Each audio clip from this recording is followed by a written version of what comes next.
Hello. आवाज clear है? ठीक। Hello and good morning dear students. Next class में आपका फिर से एक बार स्वागत है। दो क्लासें हो चुकी है अपनी इलेक्ट्रिसिटी से रिगार्डिंग, और टॉपिक हमारा चल रहा था ओम्स लॉ। ओम्स लॉ के ऊपर हमने एक दो क्वेश्चन भी कर लिए थे। अब हम फर्दर कुछ नए टाइप के क्वेश्चन का डिस्कस करते हैं, ठीक है ना। क्योंकि इसमें एक वेरिएबल, दो वेरिएबल और एक कांस्टेंट है। पहले वाले इक्वेशन में क्या होता था, तीनों के तीनों वेरिएबल होते थे, कांस्टेंट एक भी नहीं होता था। यहाँ पे दो वेरिएबल और एक कांस्टेंट है। कांस्टेंट का मीनिंग ये हुआ कि कांस्टेंट वो है ना, वो हर जगह कांस्टेंट ही रहेगा। डिवाइस सेम रखें, उसकी लेंथ विड्थ डायमेंशन सब सेम रखें, सिर्फ और सिर्फ क्या कर रहे हैं, वोल्टेज को कम ज्यादा कर रहे हैं, इलेक्ट्रिक करंट भी कम ज्यादा मिल रहा है।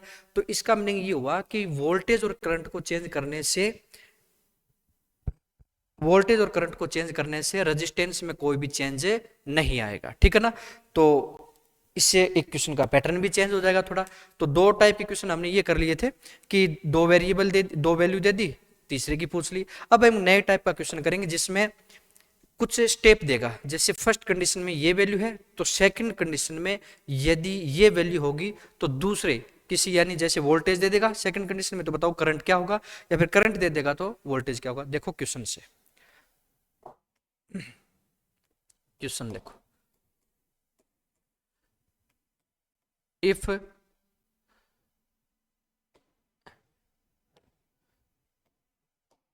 we increase electric potential 20 volt to 60 volt, then current will be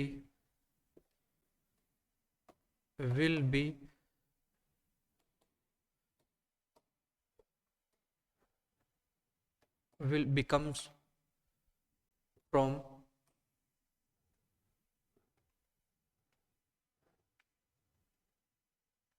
3 ampere. देखो इसका मीनिंग ये हुआ कि यदि वोल्टेज को 20 से 60 कर दिया जाए तो बताओ इलेक्ट्रिक करंट 3 एम्पियर से कितना हो जाएगा। पहले 3 एम्पियर जब इलेक्ट्रिक पोटेंशियल 20 वोल्ट था। यदि इलेक्ट्रिक पोटेंशियल को 20 से हम कितना कर दे, 60 कर दे, तो बताओ इलेक्ट्रिक करंट कम हो जाएगा, ज्यादा हो जाएगा, होगा तो कितना हो जाएगा। ठीक है, देखो इसमें दो कंडीशन दे रखी है। क्यों दे रखी है, इसका कारण है कि इसमें क्या आता है, एक कांस्टेंट आता है, और कांस्टेंट हर कंडीशन सेम। मैंने था कि यदि 10 वोल्टेज है, इलेक्ट्रिक करंट 1 है, 20 है, इलेक्ट्रिक करंट 2 है, यानी आर में कोई चेंज आ रहा था क्या। देखो टेबल याद करो, आर क्या आ रहा था, 10 10 10 10 आ रहा था। यानी कोई भी कंडीशन चेंज कर दो, आर में कोई भी चेंज नहीं आ रहा था। ठीक है, अब देखो V1 यानी फर्स्ट कंडीशन में कितना दे रखा है, 20 वोल्ट। अब V1 को हमने बढ़ा के कितना कर दिया, V2 कितना कर दिया, 3 टाइम्स कर दिया, यानी 60 वोल्ट कर दिया। कितना कर दिया, 60 वोल्ट कर दिया। I1 कितना है, 3 एम्पियर। अब बताओ I2 कितना हो जाएगा। ये डिवाइस वही है, डायमेंशन वही है, कुछ चेंज नहीं किया, सिर्फ और सिर्फ उसके अंदर जो अप्लाई कर रहे थे ना वोल्टेज और करंट, वही चेंज किया। अब वोल्टेज देखो 20 से 60 हो गया, तो बताओ करंट कितना हो जाएगा। अब मुझे एक बात बताओ, वहां पे रेजिस्टेंस किसी डिवाइस का क्या रहता है, फिक्स। कब, जब कोई भी आप डायमेंशन चेंज ना करो, ठीक है ना। कोई भी डायमेंशन का मीनिंग ये हुआ कि मान लो आपने वायर ले रखा है 2 मीटर का, अब वायर आपको 2 मीटर का ही रखना है। वायर की जो थिकनेस है, मान लो कि 1 सेंटीमीटर स्क्वायर उसकी थिकनेस है, ठीक है, तो वो थिकनेस भी वही रखनी, कुछ चेंज मत करो। टेम्परेचर आसपास का वो भी चेंज नहीं करना है, वायर जिस मटेरियल का है वो भी चेंज नहीं करना है, सिर्फ और सिर्फ आपको वोल्टेज कम ज्यादा करने हैं या इलेक्ट्रिक करंट कम ज्यादा करना है। तो उसमें हर टाइम क्या रहेगा, रेजिस्टेंस सेम रहेगा। तो ये फर्स्ट कंडीशन है। इस फर्स्ट कंडीशन का जो रेजिस्टेंस है आर, वो सेकंड कंडीशन का जो रेजिस्टेंस है आर, उसके दोनों दोनों क्या रहेंगे, बराबर रहेंगे। दोनों कंडीशन में आर बराबर रहेगा। यहां से ये छोड़ दो, एक बार हमें क्या निकालना, I2 निकालना है। अब I का फॉर्मूला देखो कैसे निकालोगे आप, क्योंकि ओम्स लॉ के अकॉर्डिंग V इक्वल्स टू क्या होता है, आर आई होता है। क्या होता है, V equals to R I होता है। अब यहां से हमें क्या निकालना, I निकालना है। तो I निकालने के लिए हम क्या करेंगे, I इक्वल्स टू कर देंगे V अपॉन में R कर देंगे। अब v कितना दे रखा है 60 दे रखा है, लेकिन r हमारे पास नहीं है। एक इक्वेशन से दो दो वैल्यू नहीं निकाली जा सकती, इसलिए हमें पहले r फाइंड करना पड़ेगा, फिर v से डिवाइड करेंगे r को, v को r से, तब जाके क्या आएगा i आएगा। क्या हम ये कह सकते हैं कि ये r और ये r सेम है, तो यहां से r निकाल लो ना, ये r किस में पुट कर देंगे, इसमें पुट कर देंगे। तो ये वैल्यू जो दी जाती है ना, ये वाली पहले वाली फर्स्ट कंडीशन वाली, वो सिर्फ इसीलिए दी जाती है जिससे r निकल सके, क्योंकि r डायरेक्ट तो दे नहीं रखा।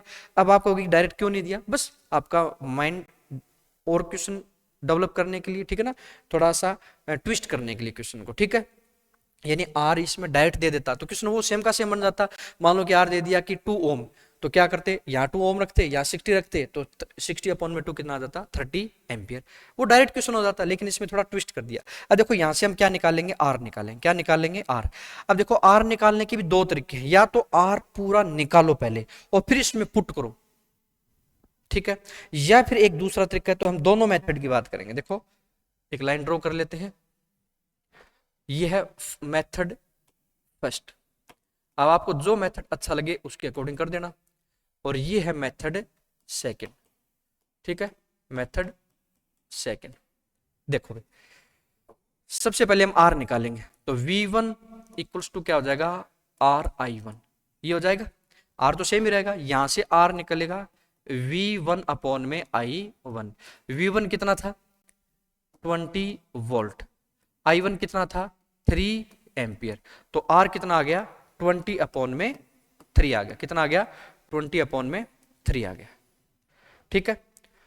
उसके बाद में हमें ये R किस में पुट कर देंगे, इसमें पुट कर देंगे, ठीक है। कैसे, देखो V2 इक्वल्स टू होता है RI2, हमें क्या निकालना है, I2 निकालना है। इंप्लाइज करेंगे क्योंकि एज इट इज यूज नहीं होगा, तो I2 कितना हो जाएगा V2 अपॉन में R हो जाएगा। कितना हो जाएगा V2 अपॉन में R हो जाएगा। इस R की वैल्यू हम यदि यहाँ पे पुट कर दें, V2 हमारे पास है 60, I2 हमें निकालना है, तो R की वैल्यू पुट कर देंगे तो क्या आ जाएगा I2 आ जाएगा। तो I2 इक्वल्स टू आ जाएगा 60, और अपॉन में R कितना है 20 अपॉन में 3। देखो 60 के अपॉन में कुछ भी नहीं है, इसके अपॉन में क्या मान लेते हैं 1। अब ये हो जाएगा 60 अपॉन में 1, और इसको क्या कर देंगे रिवर्स, ठीक है ना, ये आ जाएगा 3 अपॉन में। अब 20 से कट करेंगे कितना आ जाएगा 3, और 3 इंटू में 3 कितना आ जाएगा 9। तो I2 इक्वल्स टू आ जाएगा 9 एम्पियर। कितना आ जाएगा 9 एम्पियर आ जाएगा, ठीक है। एक ये तरीका हो गया, सिंपल सी बात है। हमें ये निकालना है आर इसका भी सेम, आर इसका भी सेम, क्यों ना आर यहां से निकालें और इसमें पुट कर दें, तो आर की टेंशन खत्म हो जाएगी। और ये आर निकालने के लिए ही हमें ये पहली वाली कंडीशन दी है, ठीक है।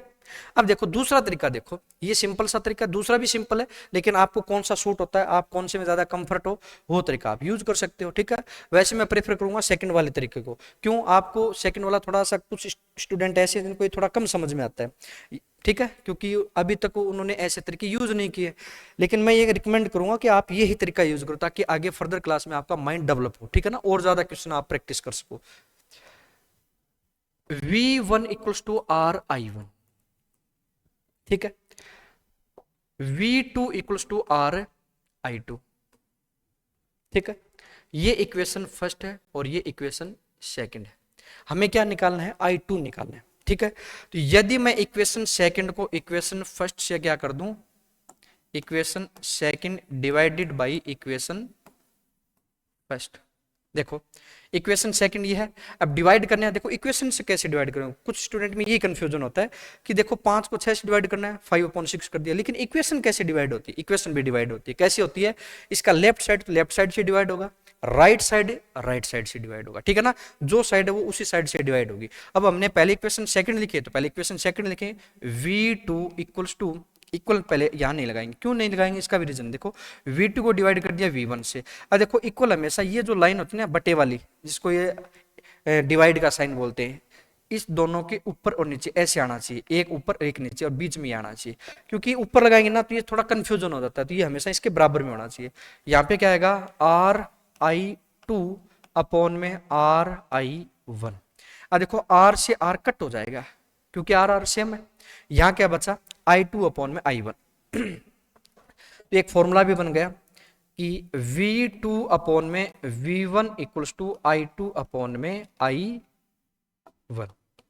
ये आप याद भी रख सकते हो डायरेक्ट, ठीक है, याद भी रख सकते हो। अब देखो कैसे करते हैं इसको, और देखो देखो I2 निकालना में, देखो I2 निकालेंगे तो यहाँ पे I2 अपॉन में I1 है, तो I1 इस साइड चला जाएगा, तो ये आ जाएगा V2 अपॉन में V1 इंटू में I1। अभी आपको लेंथी लग रहा होगा, देखो यहाँ पे तो इतने में आ गया, और ये देखो यहाँ तक आने के बाद ये आपको बार बार करने की जरूरी नहीं है, ये तो मैंने एक बार बताया, आप डायरेक्ट ये याद रखो और इससे ही यहाँ पे आ जाएगी, तो इतनी स्टेप ये भी बच जाएगी। सॉरी, I2 इक्वल्स टू क्या आ जाएगा, V2 अपॉन में V1, V2 कितना है 60, V1 कितना है 20, और I1 कितना है 3, तो ये 20 से 60 कट हो कितना आ जाएगा 3, और 3 इंटू 3 कितना हो जाएगा 9 हो जाएगा। अब स्टेप तो इसमें 2-3 ही है, इससे तो देखो छोटा ही हो गया, कैसे हो गया 1 2 3, यहाँ पे ये वैल्यू इतना सा, और ये आपको याद होना चाहिए, ये इतनी स्टेप आपको याद करने की जरूरी नहीं है, ठीक है ना, इतना स्टेप आपको याद करने की जरूरी नहीं है। अब ये क्वेश्चन क्या है कि फर्स्ट कंडीशन दे दी, सेकंड कंडीशन पूछ ली, कई बार क्या होता है कि सेकंड कंडीशन पहले दे देता है और फर्स्ट कंडीशन क्या थी वो पूछ लेता है, तो आपको कंफ्यूज नहीं होना है, सेम ये याद रखो और उसे निकाल दो आप, ठीक है। देखो नेक्स्ट क्वेश्चन देखते हैं, क्वेश्चन 3 है क्या, देखो an electric current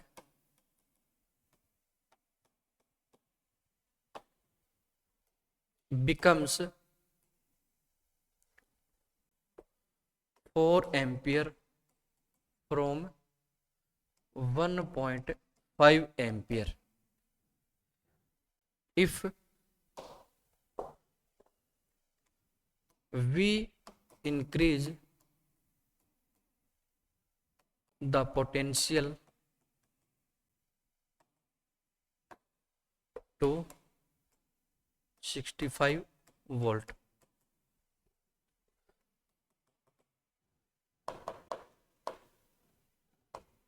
What will be the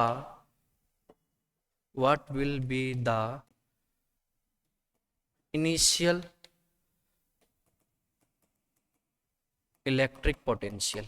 देखो भाई इसमें क्या करना है, एक इलेक्ट्रिक करंट है और वो कहां से कहां चला जाता है, 4 एम्पियर से 1.5 एम्पियर हो जाता है। कब, जब हम इलेक्ट्रिक पोटेंशियल को 65 वोल्ट कर देते हैं, इसका हमने पहले उसकी कोई ना कोई वैल्यू रही होगी, फिर उसको चेंज करके हमने कितना कर दिया 65 कर दिया, तो करंट 4 से कितना हो गया 1। वैल्यू दे रखी वो पहले माना जाएगा, बाद में दे रखी वो बाद वाला माना जाएगा, चाहे वो कम हो या ज्यादा हो। पहले हमने देखा था कि पोटेंशियल क्या हो रहा था, कम से ज्यादा हो रहा था, तो I1 हमने कम को माना था और I2 ज्यादा निकल के आया था। ये हर बार जरूरी नहीं है, ठीक है ना, वैल्यू पहले ज्यादा दे के बाद में कम भी आ सकती है, वो तो डिपेंड करता है क्वेश्चन के ऊपर। अब देखो क्वेश्चन में आप डायरेक्ट यदि रिकॉल कर पा रहे हो, इसमें देखो आप डायरेक्ट नहीं निकाल सकते, दो करंट की वैल्यू कितनी दे रखी है, दो दे रखी है, तो V इक्वल्स टू RI, ये डायरेक्ट फॉर्मूला आप निकाल के आंसर नहीं निकाल सकते। क्यों, क्योंकि वोल्टेज दे रखा है और वोल्टेज ही पूछ रखा है, इसका हमने दो कंडीशन वाला क्वेश्चन है, ठीक है।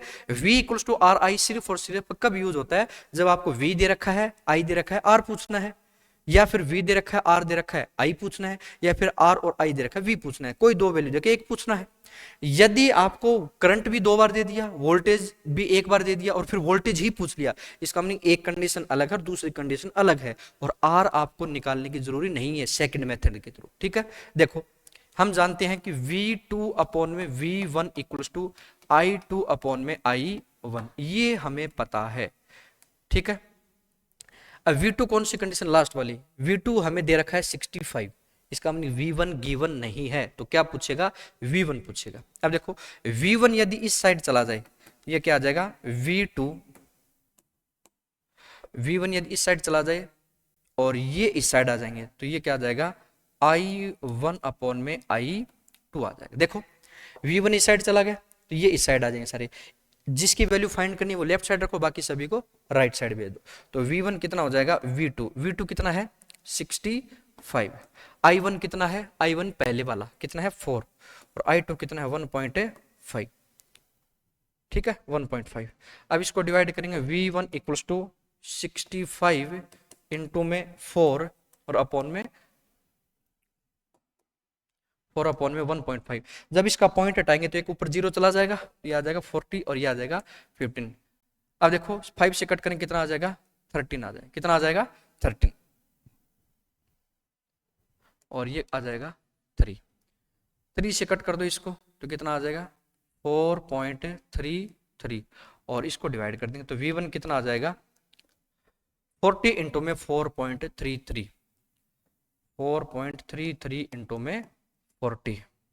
ठीक है, तो V1 आ जाएगा ये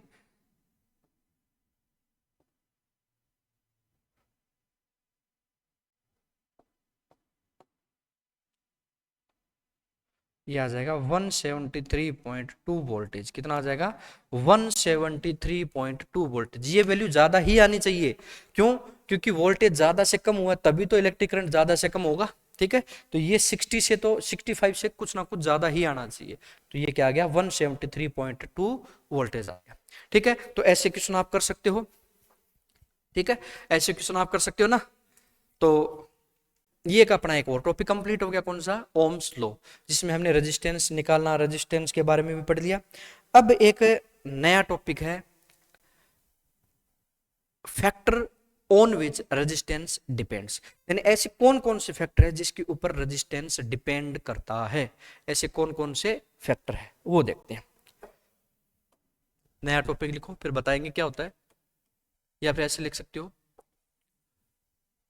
या चलो ऐसे लिखो, factors on which A resistance depends. ऐसे कौन कौन से फैक्टर है जिसके ऊपर रेजिस्टेंस डिपेंड करता है। ठीक है ना, डिपेंड करता है। देखो भी, सबसे पहला फैक्टर है लेंथ ऑफ द वायर। हम जनरली एक रेजिस्टेंस लेते हैं, वायर का यूज करते हैं। ठीक है ना, लेबोरेटरी में पंखे, कूलर, एसी ये यूज नहीं कर सकते हम। ठीक है ना, वो थोड़ा सा ओड हो जाएगा।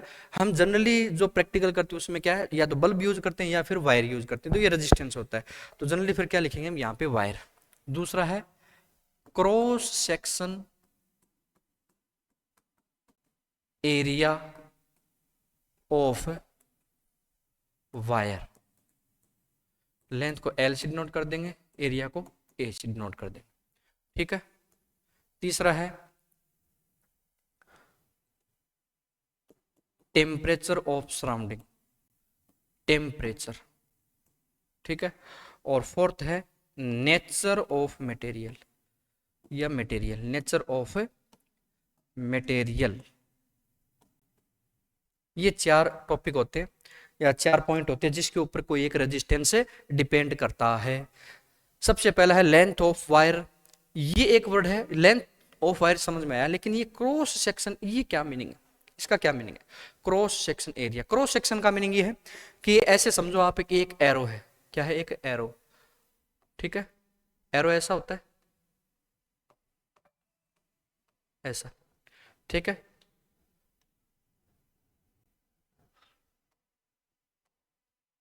ये देखो एरो।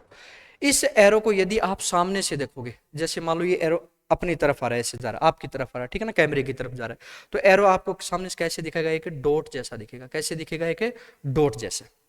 और ये एरो मान लो कि बोर्ड के अंदर की तरफ जा रहा है, तो पीछे से इसका टेल पार्ट दिखेगा, तो टेल पार्ट ऐसा दिखेगा। ठीक है ना, टेल पार्ट कैसा दिखेगा, ऐसा। ठीक है, क्योंकि इसके ये देखो ये लगा रखे ना, ये इस साइड भी लगा रखे हैं ऐसे, और ऐसे भी लगा रखे हैं, तो ये क्या बनेगा, एक तो ये हो जाएगा, एक ये हो जाएगा, तो दोनों की तरफ क्या बनेगा, क्रॉस बनेगा। ठीक है, अब इलेक्ट्रिक करंट मान लो कि आपकी तरफ जा रहा है, तो इलेक्ट्रिक करंट को आप कैसे डिनोट करोगे, डॉट से। इसका मतलब क्या है कि इलेक्ट्रिक करंट बाहर निकल रहा है बोर्ड से। और यदि इलेक्ट्रिक करंट बोर्ड के अंदर जा रहा है तो इसको किससे डिनोट करोगे, क्रॉस से। अब ये सिचुएशन हमने ये मान लिया कि इलेक्ट्रिक करंट बोर्ड के अंदर जा रहा है, यानी यहाँ से एंटर किया और ऐसे अंदर जा रहा है, तो यहाँ पे जो एरिया आएगा ना, तो इस एरिया का नाम क्या, क्रॉस सेक्शन एरिया। देखो इसमें 2 हो सकते हैं, एक तो ये एरिया हो सकता है इसके सराउंडिंग का, और एक ये एरिया हो सकता है ये वाला, और एक इसका ये एरिया। तो ये तो हो गया क्रॉस सेक्शन एरिया, क्योंकि करंट यहाँ से जाएगा, यहाँ से थोड़ी जा रहा है, करंट यहाँ से जा रहा है, यहाँ से जाके यहाँ से निकलेगा, तो पीछे आप देखोगे ना तो आपको क्रॉस जैसा दिखेगा, इसलिए हम इसको क्या बोलते हैं, cross section area of wire. ठीक है, अब देखो cross section of area of wire. अब देखो जो रेजिस्टेंस है वो किस किस के ऊपर डिपेंड कर रहा है, रेजिस्टेंस डिपेंड कर रहा है लेंथ पे, एरिया पे, टेम्परेचर पे और नेचर पे। ये जो टेम्परेचर और नेचर है ना, इसका डिस्कशन हम करते हैं हायर क्लास में यानी 12th क्लास में, ठीक है। इसका डिपेंड सॉरी, ये जो लेंथ और क्रॉस सेक्शन है ये हम 10th क्लास में ही सीखते हैं। देखो एरिया क्या है, डायरेक्टली प्रोपोर्शनल किसके होता है, लेंथ के। लेंथ के क्या होता है, डायरेक्टली प्रोपोर्शनल। और जो एरिया होता है ना उसके क्या होता है, इनवर्सली प्रोपोर्शनल। इसका मीनिंग ये हुआ यदि लेंथ सेम वही है, V directly proportional to I, V increase करे थे आई इंक्रीज हो रहा था, वी डिक्रीज करे थे आई डिक्रीज हो रहा था, या आई इंक्रीज करे थे वी, सेम ऐसा है। यहाँ पे क्या, लेंथ यदि इंक्रीज करेंगे तो रेजिस्टेंस इंक्रीज होगा, लेंथ डिक्रीज करेंगे रेजिस्टेंस डिक्रीज होगा। लेकिन यहाँ पे रेसिप्रोकल का मीनिंग ये हुआ कि यदि एरिया इंक्रीज करेंगे तो रेजिस्टेंस डिक्रीज होगा, और यदि एरिया डिक्रीज करेंगे तो length area sorry resistance increase होगा, ठीक है ना। ऐसा क्यों होता है, इसको आप ऐसे समझ सकते हो कि एक वायर है, ठीक है, और यहां से एक इलेक्ट्रॉन चला और इलेक्ट्रिक करंट बन गया। अब ये वायर है तो इसके सामने ऑब्स्टेकल आ रहे हैं, ये इलेक्ट्रॉन देखो इसके एटम मॉलिक्यूल सभी को चीरता हुआ ऐसे आगे जा रहा है। अब ऑब्स्टेकल आ रहा है ना इसके आगे, अब मान लो ये लेंथ और बढ़ा दी तो ऑब्स्टेकल और ज्यादा आ जाएगा, लेंथ और बढ़ा दी तो ऑब्स्टेकल और ज्यादा आ जाएगा, तो रेजिस्टेंस क्या होता जाएगा, इंक्रीज होता जाएगा। ऑब्वियसली बात, एक लाइन है, उस लाइन के अंदर से मान लो आपको जाना है, एक गैलरी है पतली सी और उसके अंदर से जाना है, साइड से आप जा नहीं सकते, तो जितनी ज्यादा लाइन होगी उतना ही ज्यादा आपको मुसीबत होगी, उतना ही ज्यादा ऑब्स्टेकल फिल करना पड़ेगा आपको, तो ऐसे इलेक्ट्रिक करंट को फिल करना पड़ेगा। तो लेंथ बढ़ने से रेजिस्टेंस क्या होगा, इंक्रीज होगा। अब मान लो कि इस गैलरी को चौड़ा कर दिया, ऐसे कि वाइड कर दिया, ठीक है। अब एक इलेक्ट्रॉन है, मान लो कि यहाँ पे भीड़ दिखी उसको, तो वो क्या हो जाएगा, साइड से निकल जाएगा, क्योंकि वो वाइड हो चुकी है ना। अब उसको ऑब्स्टेकल उतना फिल नहीं करना पड़ेगा, क्योंकि जितना वाइड करते जाएंगे एरिया उतना ही इलेक्ट्रॉन के पास चांस मिलेंगे दूसरी जगह से बाईपास निकलने के लिए, ठीक है ना। उसको जरूरी थोड़ी कि वो भीड़ वाली जगह में जाए, वो साइड से निकल जाएगा, ठीक है ना, वहां नहीं मिलेगा तो और किसी जगह से निकल जाए। जितना एरिया बढ़ाते जाएंगे इलेक्ट्रॉन फ्री हो जाएगा मोशन करने के लिए, ठीक है। तो एरिया बढ़ेगा रेजिस्टेंस कम होगा, ठीक है ना। एरिया बढ़ेगा तो रेजिस्टेंस क्या होगा, कम होगा, ठीक है। लेंथ बढ़ेगी तो रेजिस्टेंस इंक्रीज होगा। बस इस दो का डिस्कस करेंगे हम, ये दो 12th क्लास के पार्ट है। तो दोनों को यदि कंबाइन करके लिखे तो R इक्वल्स टू क्या हो जाएगा, L अपॉन में A हो जाएगा।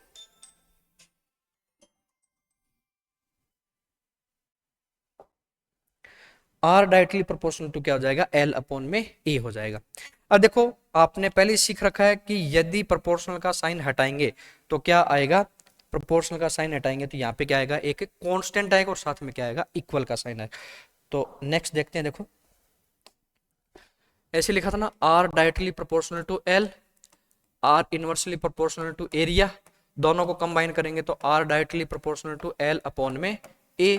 तो यहाँ पे हो जाएगा R इक्वल्स टू, एक सिंबल होता है जिसको रो बोलते हैं, P जैसा लिखा जाता है, बुक में अलग है, लेकिन हम इसको देखो ये P तो ऐसे लिखते हैं और इसको हमने थोड़ा ऐसे यहाँ पे क्या थोड़ा सा राउंड कर दिया, ठीक है ना, और यहाँ से थोड़ा सा इसको ट्विस्ट कर दिया, ऐसे बेंड कर दिया, तो ये होता है रो, ठीक है ना। एक नया सिंबल होता है, जैसे ओम आया था ना, ऐसे ऐसे एक नया सिंबल है और इसको बोलते हैं RHO, रो, ठीक है, रो बोलते हैं इसको, ठीक है। तो ये हो जाएगा रो और L अपॉन में A। तो ये अपना नया फॉर्मूला बन गया, R equals to rho L upon में A, ठीक है। ये क्या है, कांस्टेंट, ठीक है। तो हमारा टॉपिक था रेजिस्टेंस का। रेजिस्टेंस से पहले क्या था, एक वेरिएबल था, क्या था, वेरिएबल था, सॉरी कांस्टेंट था, क्या था, कांस्टेंट। R किसी के ऊपर डिपेंड नहीं कर रहा था, वोल्टेज कम ज्यादा करो R वो का वो ही रहता था। लेकिन यहाँ पे तो हमने डिवाइस में ही चेंज कर दिया, उसकी लेंथ इंक्रीज कर दी, एरिया डिक्रीज कर दिया, कम ज्यादा कर दिया, तो रेजिस्टेंस पे भी फर्क पड़ेगा ना। वहां पे तो हम डायमेंशन में कोई चेंज नहीं कर रहे थे, कोई भी चेंज नहीं कर रहे थे, लेंथ भी उतनी है तो ऑब्स्टेकल उतना ही होगा। लेंथ यदि चेंज नहीं करेंगे तो एरिया रेजिस्टेंस भी उतना ही रहेगा। यदि यहाँ पे आपने लेंथ चेंज कर दी तो रेजिस्टेंस भी चेंज होगा, एरिया चेंज करोगे तो रेजिस्टेंस भी चेंज होगा। लेकिन यहाँ पे एक सिंबल आ गया कांस्टेंट, जिसको हम बोलते हैं रो, और इसका नाम क्या होता है, रो का इसका नाम होता है स्पेसिफिक रेजिस्टेंस। क्या नाम होता है, स्पेसिफिक रेजिस्टेंस, स्पेसिफिक रेजिस्टेंस, या फिर इसको हम बोलते हैं रेजिस्टिविटी। क्या बोलते हैं, रेजिस्टिविटी। और इसकी यूनिट क्या होती है, यूनिट होती है ओम मीटर। क्या होती है, ओम मीटर। कैसी हुई ओम मीटर, देखो इसकी यूनिट क्या होती है, ओम, इसकी यूनिट क्या होती है लेंथ की, मीटर, और एरिया की मीटर स्क्वायर। इस मीटर से मीटर कट होगा तो देखो ऊपर कुछ नहीं बचा, नीचे क्या बचा, मीटर, और ये मीटर इस साइड जाएगा तो क्या हो जाएगा, ओम मीटर हो जाएगा, क्योंकि जिसकी यूनिट निकाली उसको एक साइड रखेंगे लेफ्ट साइड, बाकी एक साइड भेज देंगे, तो ये मीटर अपॉन में मीटर स्क्वायर, मीटर से मीटर कट हो जाएगा, मीटर की पावर 1 बचेगी, ये मीटर इस साइड जाएगा तो ओम पहले से ही है, ओम इंटू मीटर क्या हो जाएगा, ओम मीटर।